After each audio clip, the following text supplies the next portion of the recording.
Varsha, you can start. Ma'am, we can start, right? Hello, ma'am.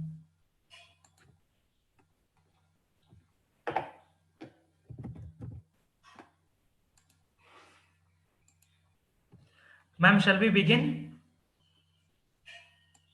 Yeah, yeah. Hello, everyone.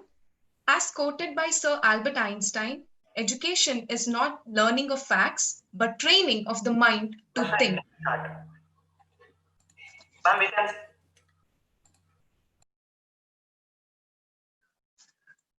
As quoted by Sir Albert Einstein, education is not learning of facts, but the training of mind to think. And this thinking sprouts when you sow the seed of queries and doubts. A very pleasant evening to one and all present here. I, Varsha P. Shetty, volunteer of Akanksha Charitable Trust, on behalf of Akanksha Charitable Trust, welcome you all to Impact 30 Ignite Talk. A tremendous social responsibility comes with being a successful public reformer. Today, we have one such tremendous personality amongst us. We are lucky to be addressed by Her Excellency Mrs. Ruchi Ghanashyam, former High Commissioner to South Africa, Ghana, and the United Kingdom. Mrs. Ruchi Ghanashyam is an Indian diplomat who belongs to Indian Foreign Service, and she served in Embassy of India, Damascus, Kathmandu, Brussels, High Commission of India, Islamabad, and in the Permanent Commission of India to United Nations, New York. Ma'am was the first Indian woman diplomat to be posted in Islamabad when harassment of Indian diplomats were routine. Ma'am was High Commissioner of India to Ghana, concurrently accredited to Burkina Faso, Sierra Leone, and Togo. She has also served as High Commissioner of India to South Africa with concurrent accreditation to Kingdom of Lesotho. At headquarters, Ma'am has served as Director of Pakistan and Director CNV Division MEA and as Joint Secretary and Additional Secretary for the Europe West Division of Ministry of External Affairs, New Delhi. My heartfelt welcome to you, ma'am. Thank you. Thank you so much, Varsha. Should I start? Ma'am, before you beginning, we shall have a formal welcome by Shri Shawat, sir. So now I would request Managing Director of Akanksha Charitable Trust to welcome the gathering. Yeah, a very good evening to each and everyone present over here. As Varsha said, it's an immense pleasure to host this event. When I tweeted through our official account to ma'am, she happily agreed to be a part of this sessions. And thank you so much, ma'am, for accepting our request because we are from a very small place, and when we asked you, all of a sudden you accepted our request. It was immense happiness we had when we discussed in our group. So thank you so much, ma'am, and a warm welcome to you on behalf of Akanksha Charitable Trust. Thank you, ma'am. And I also welcome all the gathering delegates here. Welcome, ma'am. Ma'am, over to you. Thank you. Thank you so much, Shrishant. It's a real pleasure to be with all of you. I must say that I was pleasantly surprised to receive your message on Twitter. I had not been approached on Twitter like that by anybody, so you made a first.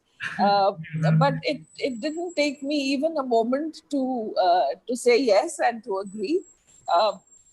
Because I think it's a very worthy, noble effort that you and Akanksha Trust are trying to make in reaching out to youth in Karnataka, parts of Karnataka, for helping them to better their prospects.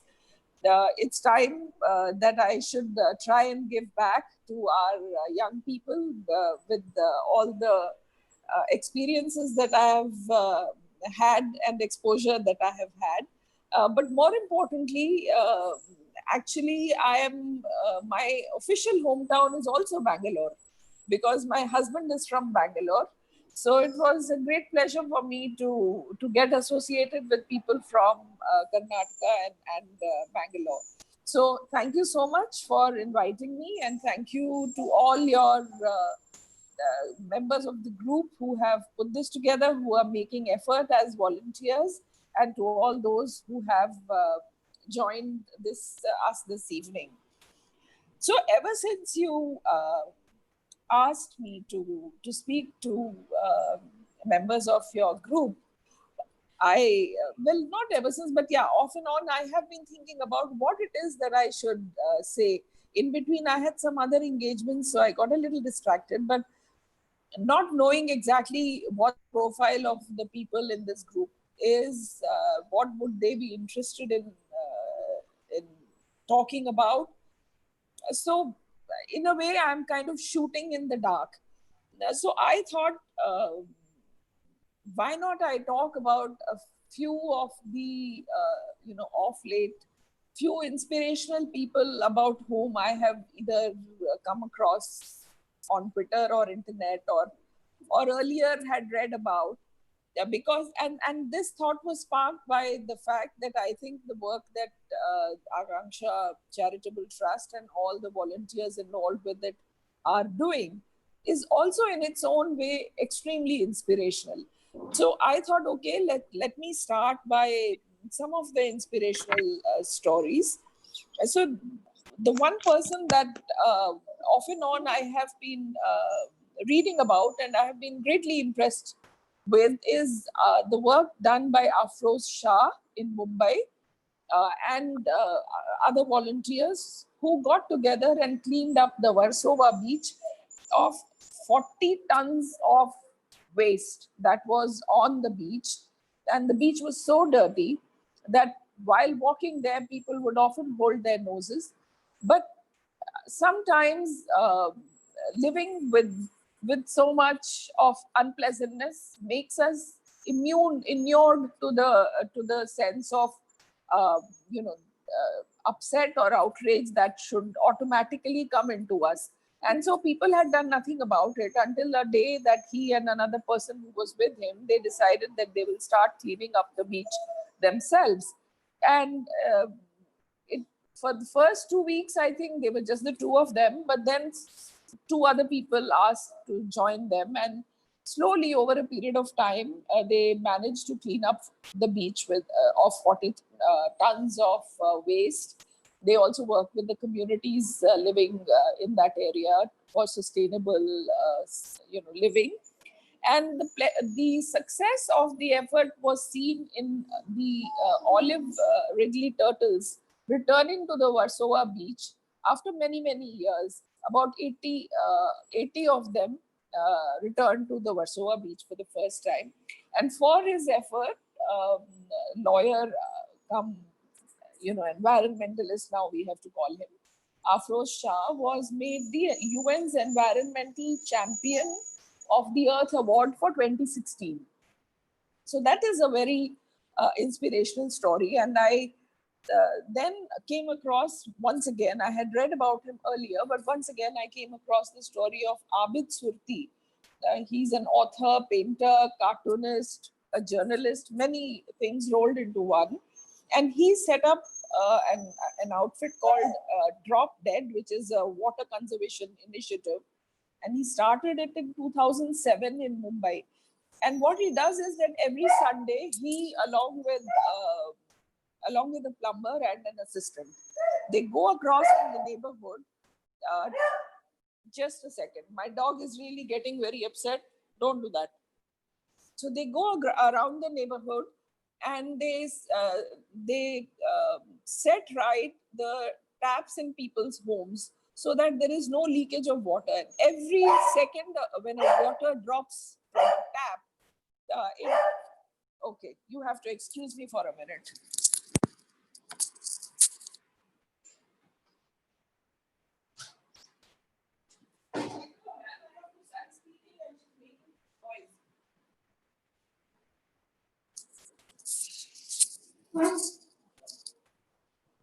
Sorry, it's time for her dinner, and so she's making a lot of noise. So this is the effort that they are making for conservation of water, which is also very highly commendable effort. And then I started to think of someone I had read about a few years ago, and that is a person, a laborer in uh, in Gaya district of Bihar, in a village called Gehlor, and his name is Dashrath Manjhi. If you were to Google him, you'll easily come across a reference to the mountain man, because he is a person by himself over a period of 22 years. He reduced the distance from his village to the nearest town from 55 kilometers to 15 kilometers. And what did he do? He cut through a path which was 110 meters long, 7.7 meters deep, and 9.1 meters wide in the mountain, in a hill which was adjacent to his village. And there is a story on the internet, so I won't, all of you are educated people, so I won't go into the details of the story, but he really showed that if you if you put your mind to it, even a single person can actually cut through a mountain. I mean, really, that is what this man exemplified by his own personal labor. So as I was getting ready with my thoughts, I thought we have a group of young officers of the Indian Foreign Service, and I thought maybe I should ask them if anybody has any ideas. And to my surprise, I only asked them yesterday. So to my surprise, one of them responded, and he responded by informing me about an effort that he and some other young people, some people that he had studied with, are making in the form of a school. They have set up a global village foundation school in rural Kanpur, and this is an initiative of a number of young people who studied together and got together, and they set up a school. And their dream is to set up several other schools. I think 100 other schools, in the future. Now, of course, these are not the this effort by this group of students is not the only effort that has many Indians who studied from say IIT or other institutions, went abroad, did well. Business people, many business enterprises have set up many social ventures which are aimed at improving the lives of young people, the lives and our society. The transformational change which they may be bringing about, or they have brought about, or that they hope to bring about, is really inspiring. And when I start to think about inspiration, I think perhaps the biggest inspiration that we can take is from the life of Mahatma Gandhi himself. Uh, I don't know how many of you have thought about it, or how many of you are aware that Mahatma Gandhi himself used to be an extremely shy person.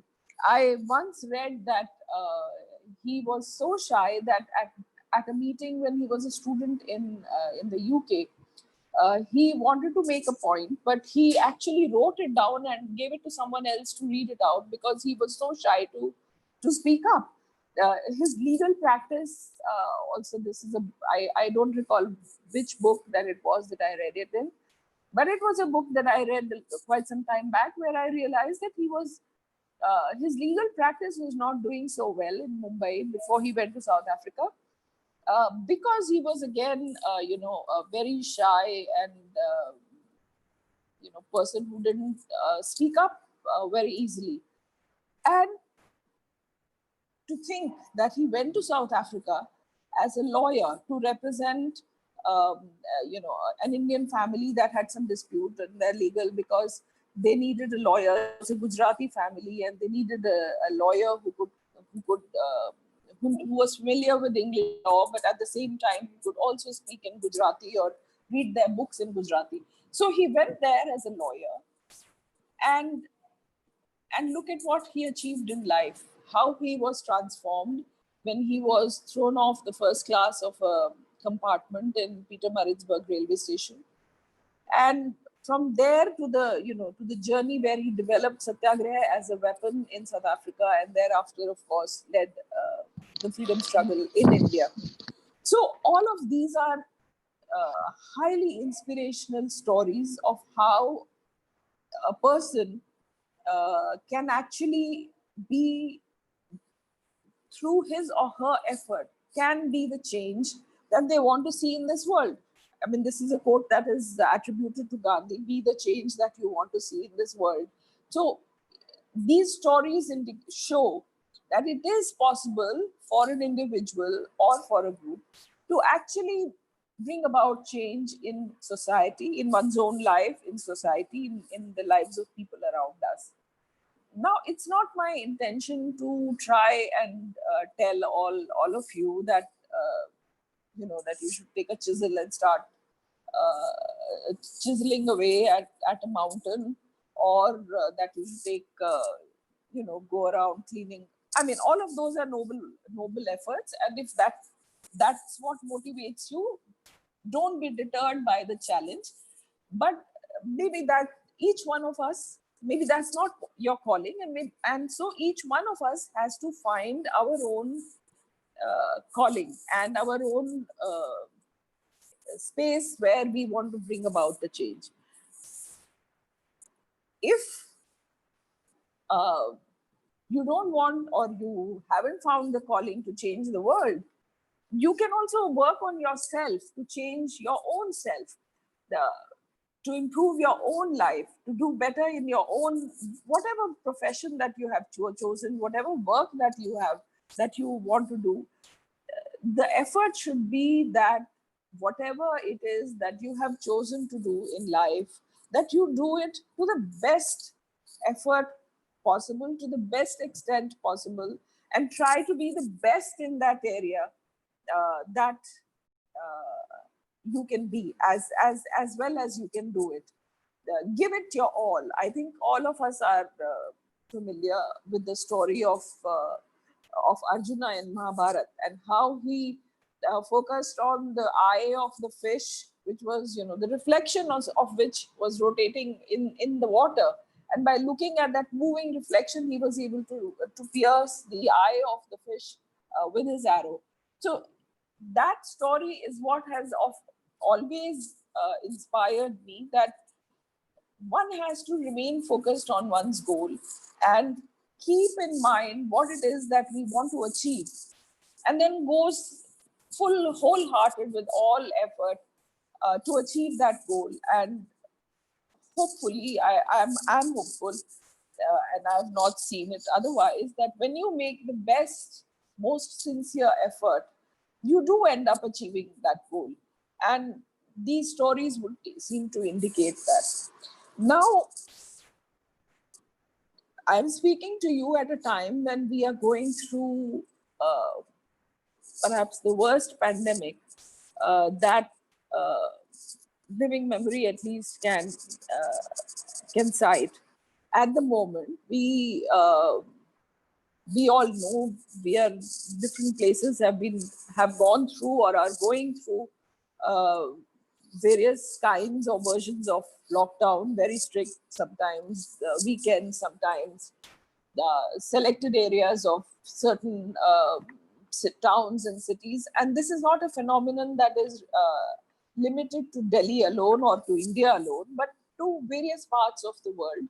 There is enormous turbulence that is taking place due to this pandemic. By some accounts, the world, the global income is likely to see a shortfall between 1 to 2 trillion dollars, and that global trade can see declines of between 13 to 32%. India's growth is also, by some people say it may be affected by 5%. See a downturn of 5%, but some give a worse prognosis. So young people face a very daunting situation ahead of them, and I don't envy the youth of today, because it is a very difficult scenario, and I wish I had the answers for all of you, but perhaps I don't have the answers. All I can say is that every time there is the situation becomes bad, one if one can have the courage to look for the times when things will get better, I think that is what can help us to survive or sustain ourselves through the dark times.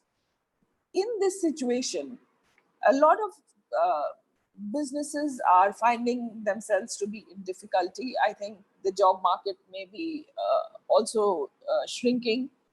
I mean, you look at the, since the aviation industry is affected because there are no flights between countries, or at least not too many flights, mostly evacuation flights. Because of that, and because cars are not moving, the oil industry. I mean, if you look at it, I think the picture that they have circulated, Akanksha has circulated, I have very short hair. That's because the last time I had a haircut was several months ago.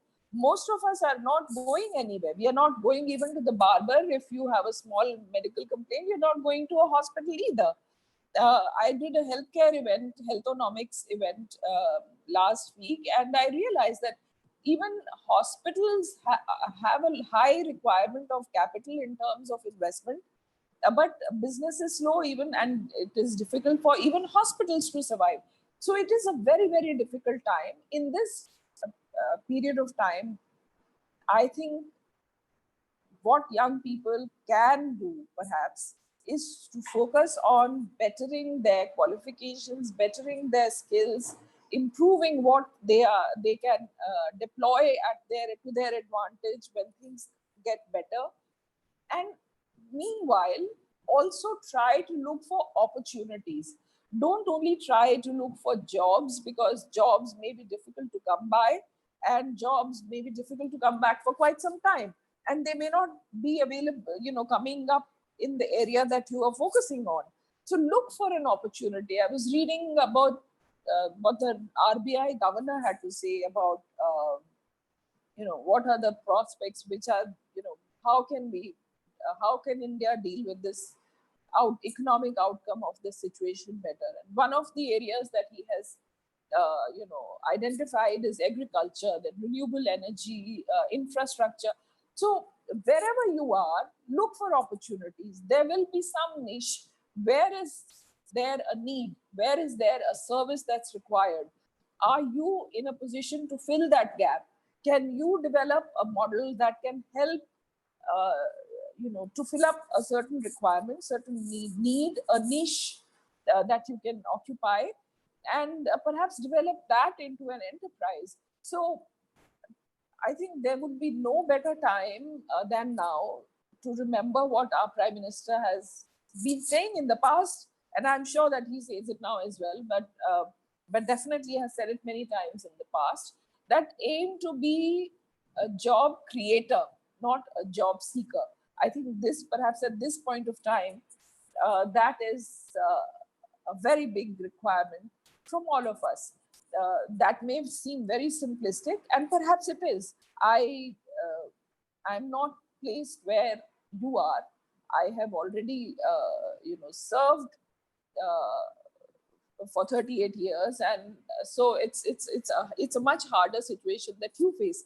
But look at the prospect that there is a long time ahead of you. 1 or 2 years of challenge should not deter anybody. And so, look, I hope that you will continue to look towards the future with hope and with confidence, and with your eyes open to whatever opportunities that pop up or are around, and then try and make the best of it for yourself, for your families, and for your societies. So, with that, I once again thank Akanksha.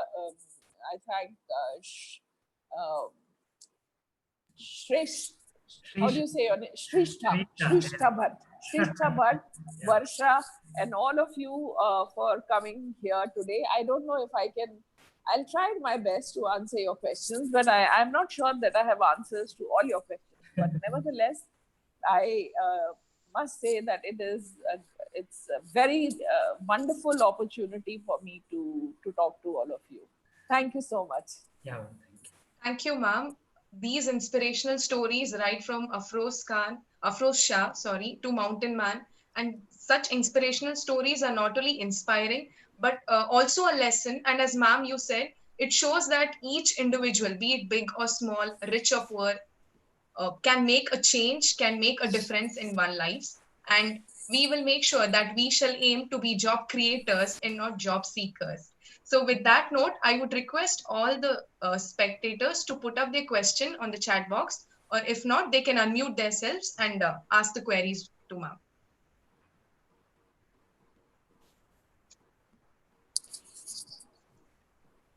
So the way to break the ice, Varsha, is that you ask a question, because invariably this happens and nobody comes up with the question first. But I noticed that there is someone who wants to ask.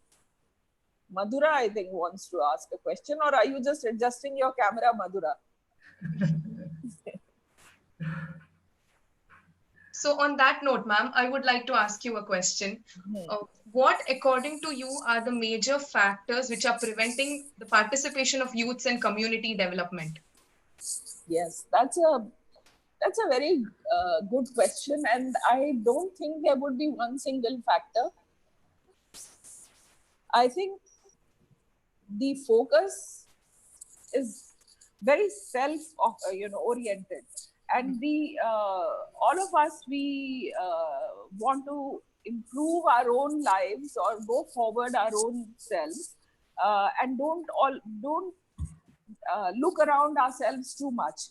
And that, perhaps, I would say we needn't take it very negatively, because I think it's also an indication of India's success, that we don't, the society, the problems and challenges that society faces around us, it seems that there are solutions to them, and so we ourselves can focus on what it is that we want to do in lives.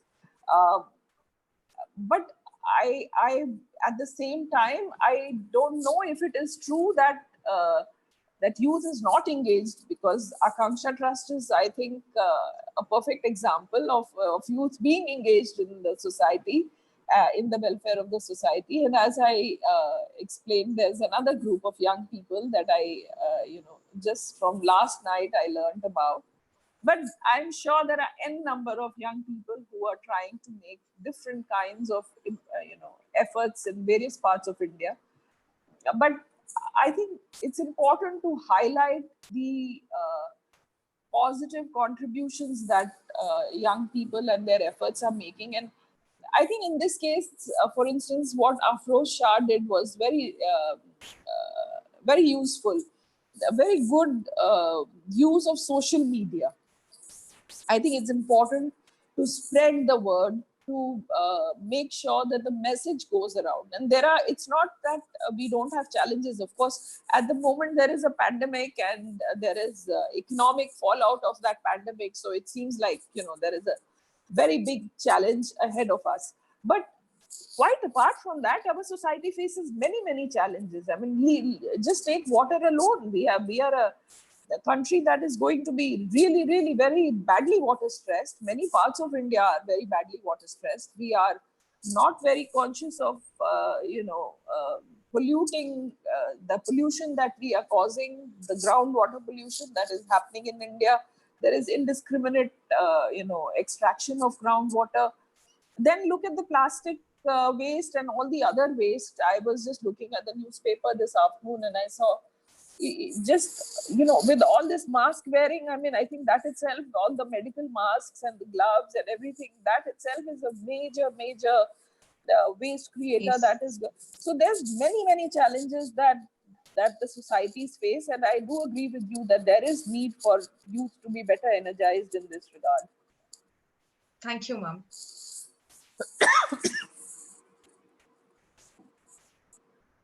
Others can unmute yourself and ask the questions if you have any.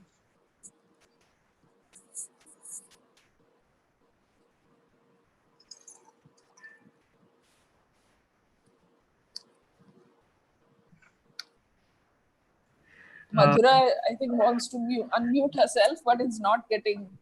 You have to allow it. okay. I don't know what's pro. Okay, just Anusha, right? Anusha. Anusha Pais. Yeah, Anusha Pai. Okay. Anusha, try now. Hello, ma'am. Yeah. Yeah. Namaste, Hello, ma'am. Anusha. Namaste, ma'am. Namaste. Actually, my question is like this pandemic is really getting over everyone, ma'am. Like, people are either depressed due to staying at houses or because of economical deteriorating economical conditions. Ma'am, you Yes. said that we have to be job creators or we have to provide jobs, but present situation like people are self-centered, ma'am. They don't know if their job is going to be secured, or Yes. if their children are going to have good future. Like, people are Yes. properly self-centered now. They don't want to think about anybody, like anyone. Like, even my father over here, he's thinking about his life now. He'll be like, how am I Yes. going to spend my after retirement life, what it is going to be. Yes. So, ma'am, like, what thought is going to give, like, it's going to make us think about others also? That's the question here. Actually, when people are suffering so much, when we see others, like we see rich people also, ma'am. So they are, actually they're having better lives. So when I saw these things in the TV and all, I just feel like I have to make money. I have to secure my life. Only then, like when I'm doing well in my life, I'll be able to see other people. So, Hmm. like, as what you said, like, we have to be job creators. What thought is going to make us think about other people also? That's my question, ma'am. Yes. Okay. That's a very very pertinent question, because in this particular time when it seems like each man or each woman for herself or himself, because the situation is so difficult. uh, I am reminded of this very popular word in South Africa. It's called Ubuntu. I would request that you should, Google the meaning of Ubuntu.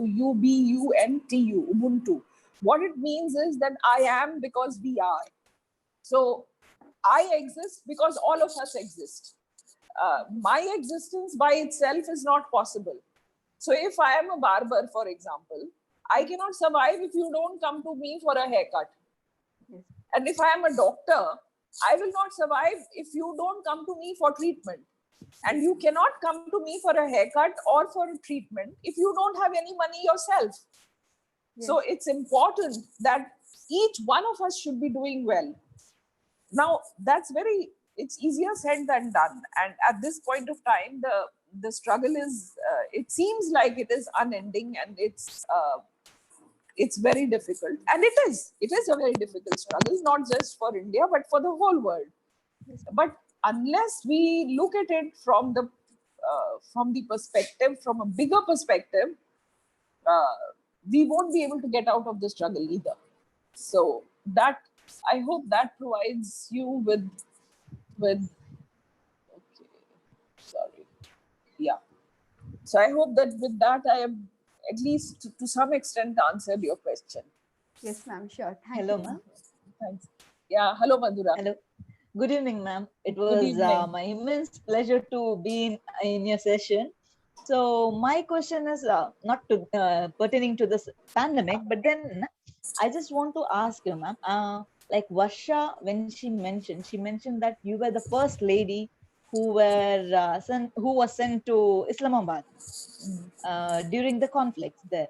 So how was it there, and how did you come across whatever conflicts was there, or any incident what you want to share, and how you you were like you were able to come out of it, Hmm. so that it will be a very good Okay. message for us. Yeah. Well, it was a very challenging posting. I was fairly young at that time. My husband is also he was also a foreign service officer, and now he's retired. He's actually with his friend. He's the chairman of a company that his friend brought from America. It's basically encouraging fitness level amongst people, especially children, using fun sports, but through technology. So you take away their, so that's what he's been doing since his retirement. So both of us were posted to Islamabad. And before I went, actually, no other woman, to the best of my knowledge, had been posted to Islamabad. As we were, when we went there, it was okay. It was, but soon there was, we had, our nuclear test, and then Pakistan did their nuclear test, and then there were, one series of events that eventually there was Kargil in between, and then there was a coup in Islamabad. So all of that happened. My son, in fact, when he was in school, he had written an article which had appeared later on in Outlook, the internet version, outlookindia.com, an Indian student in Pakistan. So it was, I won't say that every experience was negative. We had some very good friends from all walks of life. But it was very challenging because it was, there was constant surveillance. They used to leave only late at night. Even to find a place to stay was a big challenge. I remember my husband and I, we looked at more than 100 houses before we were finally, in a way, I could say that we finally ended up in a house that was right next door to the house of the High Commissioner. And we were most reluctant to move there because when you are young officers with young children, elementary school children, they make a lot of noise, and so the last thing you want is to be living right next door to your boss. But that's the place. I think it was very convenient for surveillance purposes because it was L-shaped. So we were on one side of the L, and the High Commissioner's house was on the other side of the L, and so the surveillance team could be sitting in the corner and watching three officers at one time. But that was just one of the small things. I mean, life was difficult. Sometimes the surveillance was extremely intrusive, especially for me because I was many times driving myself so I would be all alone in the car, and there would be people who would try to intimidate me, by coming right in front of me or driving close to me, or somebody would enter the shop behind me. So all that kind of thing was happening. And then during Kargil, I sent my children home, but both my husband and I, we were both considered essential staff. So we stayed back. And I used to feel sometimes, I mean, it is perhaps a childish thought, but sometimes I used to think it would be so sad if there is war between India and Pakistan, and our Air Force were to bomb our own by mistake, our own, we get affected by our own Air Force. So that was a stupid, silly thought, but that's the kind of thing which comes, when you are living in a very difficult situation, not knowing where it's going to end up. So there were many, many things that I remember from that posting. My husband was, for instance, the first one to go to Kandahar after the hijacking of IC-814, which was hijacked in December 1999. So the first night of this millennium, he spent in Kandahar after the hostages and our team had all gone. So he had to stay over because the flight he could take was only the next morning. So there are all these different things that I remember, but perhaps one day, if I get the time, I will write a book about it because there are so many such experiences that, when you ask me, then they started coming back to me.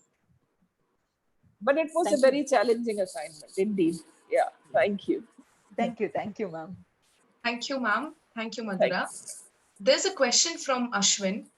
The question goes, as ma'am has worked as High Commissioner and Ambassador to various countries, How can I display my concepts and ideas which is effective to Government of India? And how can I team up and collaborate with Government of India? I just need a platform to display it. I am ready to take the responsibility to solve the problems which needs a chance to prove myself. Well, I think too, I can't think of one such place that one can actually, because it depends on what area of interest that one is talking about. I mean, if it's water, for instance, there is Jal Shakti Mantralaya. If it is foreign affairs, then so there are different ministries. If it's state level, then it will be the state level, so it depends on what kind of work that you have in mind, what kind of project you have in mind, that you would have to start looking at the platform. So but these days with social media, I think there is every minister, every prime minister himself is on Twitter. Every ministry has a Twitter handle. So there should be, I think, use of social media should be considered as a good option in this case. Thank you, ma'am. I hope that has been answered to Ashwin. There's another question by Sukesh.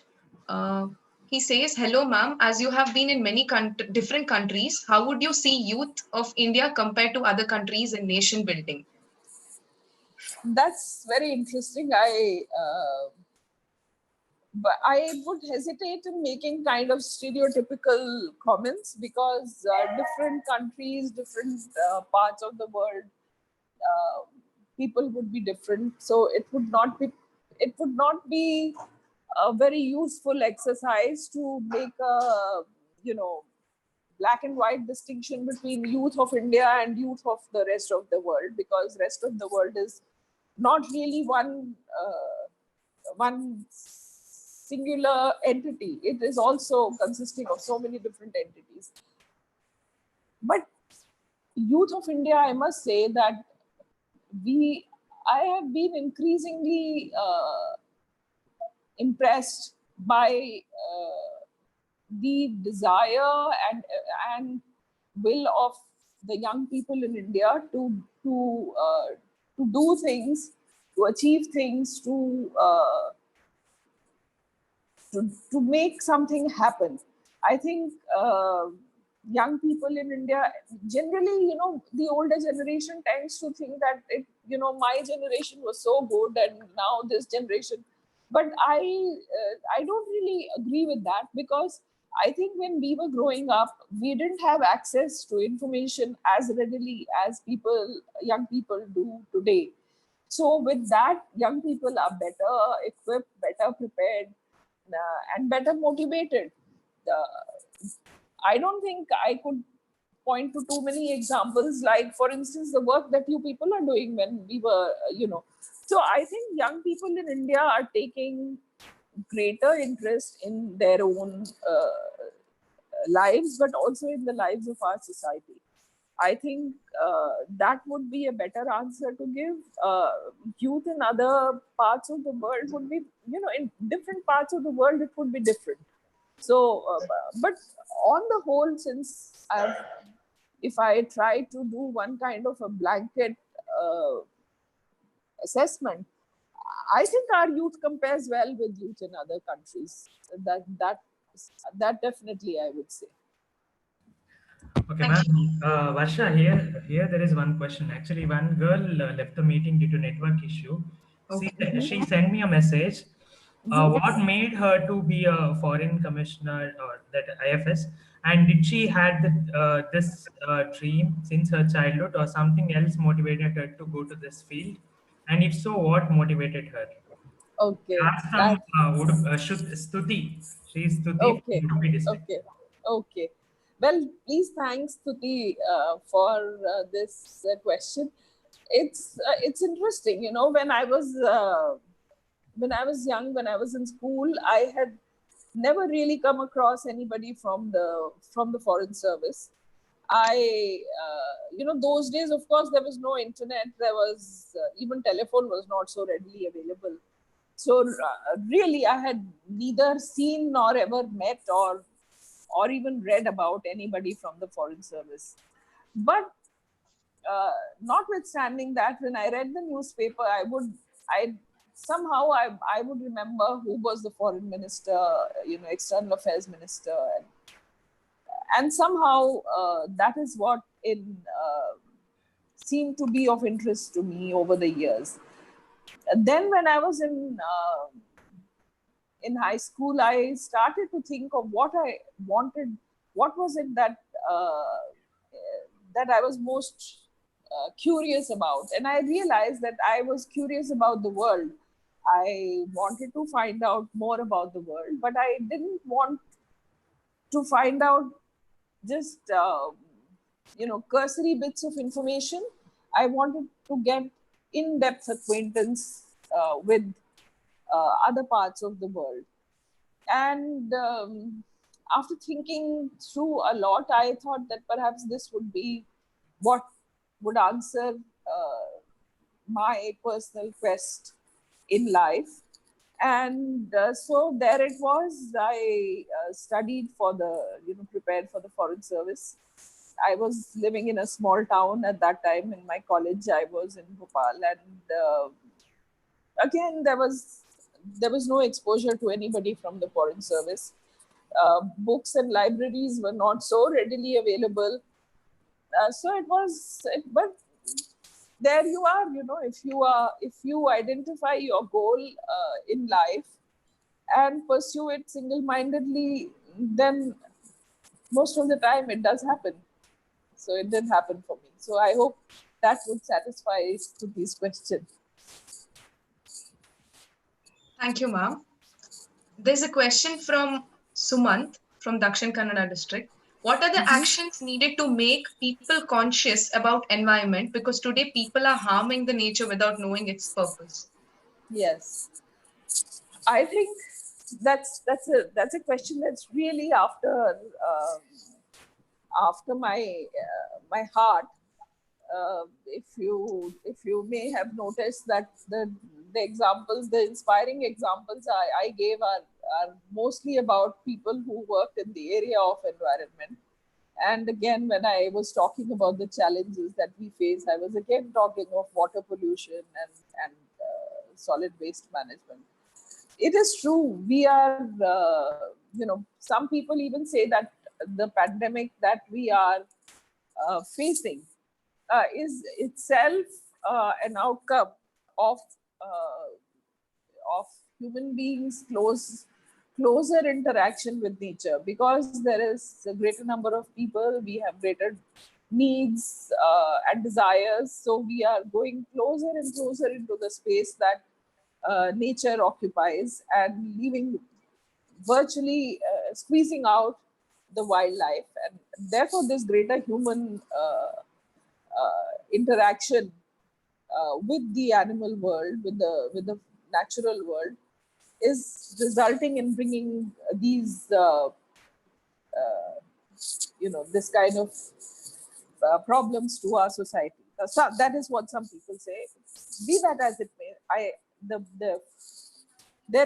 there can be no dispute about the fact that if we do not mend our ways, we would be facing enormous challenges in terms of air, water, food, everything. uh, just a few months now, of course, not few days, but few months of lockdown, and we can already, cities in India can see improvement in the air quality. And despite this enormous tightening, uh, our air still remains unhealthy. It is not that it is absolutely a clean air that we breathe. We are polluting our water. We are throwing plastic indiscriminately. So definitely we have to create awareness about the environment.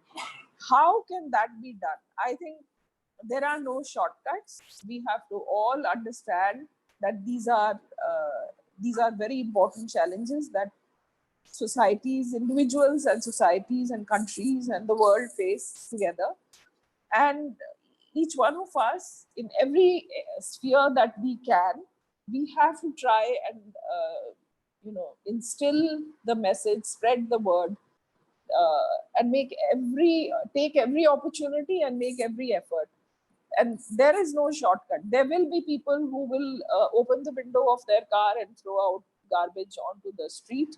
There will be people who will not be mindful of the need to look after the environment. So the only way it can be done is to continuously work to achieve it. That is, and I hope that all of you will work towards this objective. Thank you, ma'am. Hope that has answered you, Suman. The next question is from Swatantriya, and she says, "Good evening, ma'am. What do you think is it important to focus on economic health or social health during this pandemic?" I think it is important to focus on all kinds of health, including our mental health. It is if you don't have economic ability, then you cannot look after society. And if your society is not healthy, then having economic strength will not be enough. So we have to look after. We have to try and fight it on all fronts. We have to try and even as we do it, we have to, people are living in lockdowns and we are invariably confined to small spaces. I see that DK Ramya is in a very nice place with trees and open air. But most of the people in India are not so fortunate. They may be confined to small accommodations where even physical exercise would be difficult. So we have to try and find ways to keep ourselves fit, keep our physical and mental situation good, look after our families, and find the. We have to. Each one of us has to try and find a way to survive individually and societally to the best, in the best way possible. Thank you, ma'am. Ma'am, here there is one question, Varsha. Okay. Yes, yes, sir. There's something really interesting, and even I wanted to know. I think there is a very big list. Ma'am, who are the personalities that you have met after becoming IFS officer? I have seen And you have met Virat Kohli and all the cricket stars. yes, yes. And Yes, I was fortunate. We were fortunate enough to host them when they came to UK last year. But one of the things about the foreign service is that you meet a lot of interesting people, whether it is from politics, whether it is from society, whether it is from arts or sports. You come across people, many interesting people, and really it would be very difficult for me to list them out because I have met so many interesting people. Since we are in talking of Karnataka, I mean, we are talking, since I'm talking to people from Karnataka, I, I can say that I have met Mrs. Sudha Murthy also in London. So that was nice. She's such a wonderful, warm human being, very committed to society as well. And earlier I had met her husband as well, and I met her daughter and son-in-law as well, who's currently the Chancellor of the Exchequer. So I've met. I mean, there's a lot of interesting people that I have met, but that is something that the Indian Foreign Service, I think, enables people. Yeah. meanwhile, ma'am, I wanted to, maybe many of the students might not knowing about what actually IFS. For example, if you are being deputed as a high commissioner, so what's Yeah. your workload or work role? Or for example, if you are deputed as a Indian diplomat in any of the Yeah. country, what will be your work role? So that many of the students might not knowing about it. Yeah. Well, that's a question that a lot of people ask, and in some ways it is very simple to answer, and in some ways it is somewhat difficult to answer. Because if you were to talk of, for instance, tax department, you know that they are that they are collecting tax, and this tax and sales tax and etc., etc. Now, for diplomats, what do diplomats do? There are multiple. The primary job of a diplomat posted abroad is to build relations with that country. So you build India's. When I'm in UK, my job is to build India-UK relations, protect India's interests, and promote India to the extent that I can. That is the primary job. Now, how do you do that? It's multiple areas that most people understand about passports and visas. That is the how should I say, the most easily understood part of the job of a high commission or an embassy, and the work that diplomats do. They, the Ministry of External Affairs, through its passport offices and through its concerned division, issues passports. And the embassies and high commissions, they give visas to foreigners who are coming to India. The high commission or embassy is also responsible for the welfare of its own citizens in that country. So, for instance, Indians living in UK, the non-resident Indians, but then we also look at the Indian diaspora, and then if there are problems pertaining to any British nationals in India through their High Commission, but sometimes also the High Commission in London would also get involved in that.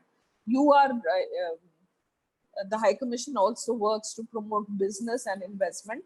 So one of the important aspects of work in UK, for example, is to try and promote India's economic interest, considering that UK is, country with substantial resources and a big city of London, which has access to huge resources. But then also business collaborations, for instance, directly, of course, not that the High Commission is directly responsible, but for instance, you see the Oxford AstraZeneca Serum Institute, the vaccine for COVID. So things like that, wherever, if it's a ventilator that was being developed by UK, so some parts were required from India. So things like that, you try to facilitate and try to assist with. Then you have media management, the political relationship. So there are different aspects. The cultural promotion of Indian culture, promotion of India as a as a cultural entity. So to give an example, in February, I think on 15th of February, in London, they have the London Fashion Week. So for the first time, we did. Sometimes the young Indian designers were coming, so they came this year as well. But for the first time, we did an Indian sari show. We got professional models and all the ladies. I myself have all kinds of saris from various parts of India, but then all the ladies in the High Commission, the wives of our officers, they generously pulled their saris, and we brought together our saris and we dressed up models, and they did a fashion show with saris from different parts of India. So now through that, we put the Indian textile, the Indian weavers, the Indian, different, the kinds of saris that are worn by Indians, so Indian culture, we put that on the map of London. So these are the kind of different activities that you do. For instance, there is a Nehru Center in London, which is promoting. So any of you who are interested, you can go to the website. You can see there'll be a lot of lectures, conversations. In fact, a very famous Indian writer, Amish Tripathi, is currently the director of the Nehru Center. And so this is another part of. So all these different aspects of work are the part of what a high commission or an embassy does. In different countries, there are different things that take priority. Some places business becomes more important. Some places the diaspora becomes more important. Some places the cultural aspect, or sometimes the political relationship is very important. And so that's what that's how it is. In some places, like in UK, almost every aspect of work becomes important. Thank you, ma'am. Thank you. Thank you, ma'am. Thank you. Ma'am, we have, as you said, as I broke the ice, there are so many questions popping up. So we have a question from Gyanesh. Ma'am, I had seen in social sites where in some nation they had cut down only enough trees so as to build a highway and avoiding over deforestation. How can we implement such an approach in India? Can't we set up a department at central level to look after such uncontrolled deforestation? Well, my own personal view, firstly, of course, I cannot really say that this aspect of the question relates to my experience in the foreign ministry, because this is not related to the foreign ministry at all, not related to external affairs or to foreign relations. But my own personal commitment to the environment and to afforestation, I 100% agree that we should try to minimize cutting down of trees, given the kind of challenges that we face in terms of our planet. Uh, there is, I think, what helps in India's case is the fact that we are a democracy, and there are, there are courts, there are ways for citizens to challenge and ways for citizens to fight it. So, but there is, of course, also corruption. There is also other challenges that our society, as any other country, are also facing. And greater and greater awareness amongst our citizens is what I think is required for such challenges to be addressed. Thank you, ma'am. The next question is by Tanvi. Hello, ma'am. What kind of job makers are you looking for from the youths so that it could help in growth of economy of India? I think right in the beginning, I said that I don't have all your answers. I'm not where you are. I don't know what your talent is. I don't even know what the opportunities in your area are. And to be very sure, while I have given you the advice to be job creators rather than job seekers, but I myself have not really been a job creator, because I have been in government service for my whole working life. So this is not a question that I'm really equipped to answer. What I can suggest is that you have to be aware of, try to see in everyday life, you will see there are like gaps which are there, and try to, when you see a gap, try to fill that up, with an enterprise. Now, some of you may be able to do it. Some of you may not have any opportunities, or some of you may not see the opportunity. It's not my intention to make any prescriptions. Whatever best you can do with that is just a suggestion that I made. Okay, Thank but you. last question. Yeah. Last question. Yeah. Okay. The last question is by Chandan M. Ma'am, your views on promotion of using Indian or non-Chinese goods, and how would it make Indian products to grow up in the world market?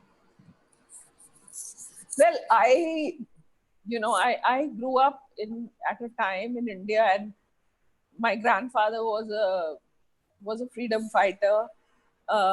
So I grew up at a time when we were still being taught about the virtue of self-reliance, and